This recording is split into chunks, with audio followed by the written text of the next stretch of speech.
Hey everybody, it's Jason Blaha here, and today I want to chat with you guys a little bit about this whole concept of continual tension or maintaining tension on a muscle. And the reason I wanted to bring that up, yeah, this is something I cover from time to time, but I actually had someone look at me doing some of my training and telling me that I was losing tension on one of the heads of my muscle, and therefore the exercise I'm doing isn't actually going to cause muscle growth, which is just absolutely ludicrous. So let me put on my +5 out of weaponsmithing, work on skilling up my crafting a little bit, and let's talk about this. Because this is stuff that comes out of the bodybuilding world, and what people need to understand, there's sometimes a big gap between the hardcore pro bodybuilding world and what experts can actually study in a lab and have to study in athletes and everything else. And what you need to remember when it comes to a lot of these theories, most pro bodybuilders are on such ludicrous, mind-boggling amounts of drugs that how they train may not even matter that much. Meaning, the way that they choose to train is probably only impacting the last 5 to 10% of their results. And in fact, a lot of them, when you see how they train, some of them train really, really lazy, with no effort, no work, nothing else. Like they're just in there goofing off in the gym. And yes, there are literally guys on the Mr. Olympia stage who train like that. And that we've seen enough of their video footages to know, guys who are placed in the top 2 and 3 training like that. That's still good enough to get to that point with the right genetics and the right drugs. In other words, to just be completely lazy and just goof off in the gym. That's reality. They're on a lot of stuff. And so when they start saying, well, we started doing it and we noticed some results, well, you got to remember with the training, number one, you don't know what new drugs they added to their stack, and they might have continued to grow without doing any training at all. Number two, something that might seem to work because it causes some sort of metabolite buildup or something on someone who's spending $30,000 a year on drugs might have a different effect in their body than everybody else, the other 99.9% of people who train and lift. So you have to take that sort of thing with a grain of salt. And the reality is, we start talking about this whole continual tension thing. Most experts in physiology and exercise science who look at it would tell you that this is just a theory that bodybuilders came up with. Meaning it's not actually based upon anything that happens in the human body. Does that make sense for those who are wondering what I mean? Is bodybuilders who made up this theory have probably never taken a class in physiology. They don't really know anything about the internal workings of muscles or anything else. They may not actually know anything about them, and that there is no actual mechanism in place to where physiologists can say why it would actually do anything. In other words, there's no reason to believe, before we even look at evidence or study it, that there's actually anything to it at all. It's just something bodybuilders thought, man, it seems to burn a little more if I do this. Or I think if I just maintain this tension, it will give a better pump. And that's part of it. They think it's going to give them a certain pump or feeling, and therefore they get what they think from a placebo effect. So it's not necessarily any reason to think it would do anything. And then when it's looked at, and things like this have been studied a little bit, it's not a factor at all. It's not a factor at all.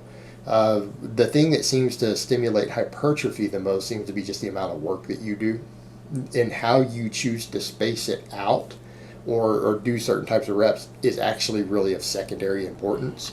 In other words, making some change like this that you're hoping will give you some progress. If your progress is stalled, or you're at a certain point or you're growing at a certain rate, and you change from pause reps to continual tension, you probably won't notice any difference at all. At least nothing that could be measured with machinery and equipment and computers and sensors. In other words, any change that you see is probably in your head. It's not necessarily something that could have been measured and quantified.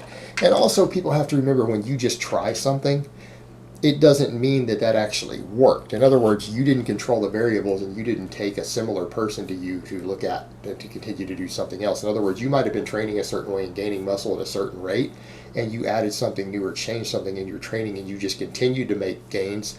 Or you had been making gains and they just hadn't been big enough for you to notice because you were training fairly hard already and consistent.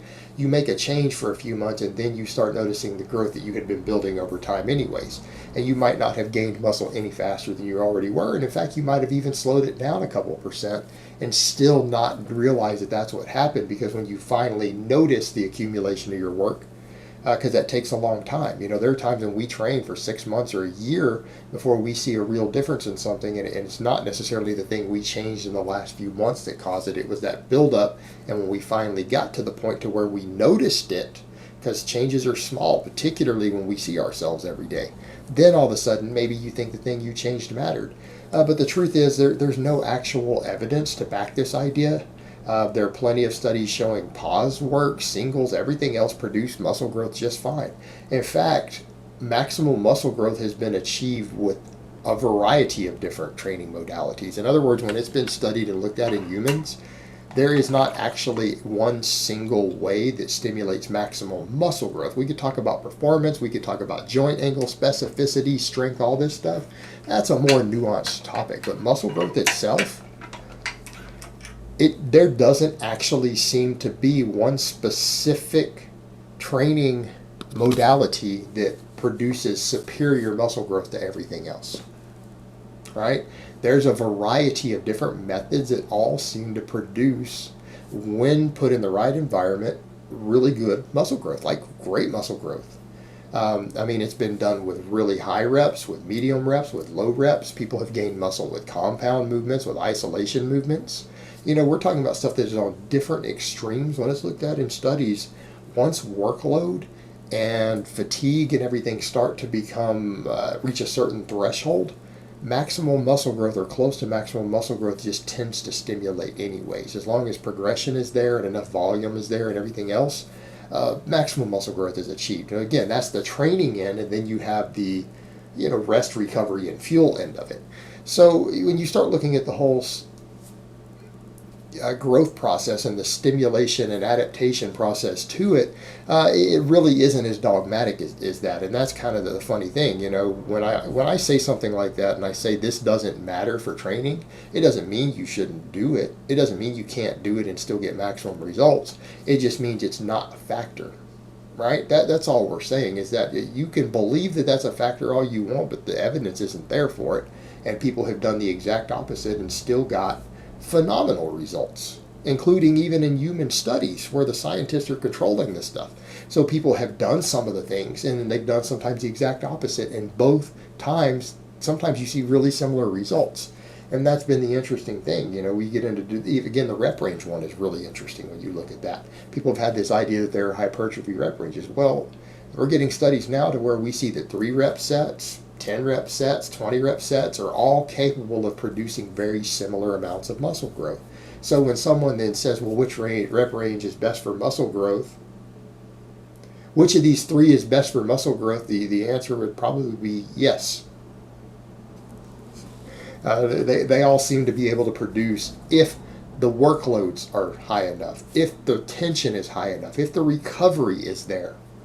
They're all capable of producing very large amounts of muscle growth.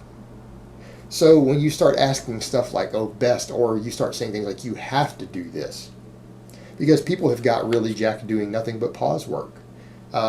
You can do absolute pause work and even take 2 seconds between every single rep that you do. So that's the exact opposite of constant tension.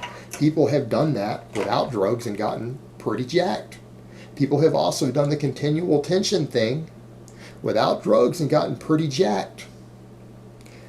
In other words, these things might have their own performance elements. They might have some minor benefits of one versus the other, but to say that you cannot reach maximum muscular development for your frame and your genetics and your level of enhancement, which for most of you is no enhancement, it is ludicrous. It's ludicrous to be dogmatic and say that you have to do this. These aren't even factors. Truth be told, guys, it's really just about how much workload you did. That's honestly seems to be the biggest factor in stimulating muscle growth. That seems to matter more than how you executed the reps. It seems to matter more than what rep range you used and everything else. How much actual stimulation happened. And that stimulation is completely independent of things like the continual tension. People say, well, the continual tension, you might build up more metabolites. Well, you might build up more metabolites with, maybe less total work done. You can also do more total work on the set with brief breaks. Which one produces superior muscle growth? Well, we could speculate all day long, but when you start looking at any data or studies, they're too close to call. Meaning the differences are small enough that it may not matter that much in the long term, truth be told. I would argue that pause work and full range of motion would probably most likely have the potential to yield slightly better results. But that's not even guaranteed. That's not guaranteed. That potential could actually be too small to measure over the course of a year. So that's the way that you have to look at a lot of this stuff. So, I mean, people say these things, and I'm not saying if you choose to use continual tension that you're wrong and you're stupid. I mean, you can stimulate maximum growth that way. Yeah, sure you can. But it's when people have this dogmatic idea that it actually matters, that it's actually a factor, or that you will get more growth from doing it, that's a problem. No, it's just a training style that you choose to utilize. And I could argue from certain performance elements it probably isn't ideal, and therefore I wouldn't generally recommend it. But if we were to make the argument for pure hypertrophy, if all you cared about was muscle growth and muscle size, I'd be willing to bet in the grand scheme of things you probably wouldn't see a significant difference with either direction you chose to go on that. So what does that tell you? That this isn't a factor at all in whether you gain a lot of muscle or not. It's not even a factor. It doesn't really matter. So anyone who's saying that it's important or that it will really benefit you is just blowing smoke up your ass, because it's a trend that got popularized in the competitive bodybuilding world somehow. That doesn't make it actual reality, guys. And if people say, well, you know, what's working for these guys and I need to do what works for them, well, you need to get on their drug stack and you need to pick the same parents that they did too. Because if you want to do what actually worked for them, you need to do all of it. That includes picking your parents carefully so that you got the right genetics. That includes figuring out how to afford all the drugs that they can afford and everything else, because that's part of the whole equation. It's not just that one thing they do in the gym that made them place third place at the Mr. Olympia. Right? There's dozens of other factors. And in fact, the thing that you're looking at probably might not even be a factor at all in some cases. Probably didn't even matter. Alright guys, but that's really all I have to say on that today. I hope it's been informative, and I will talk to you guys next time.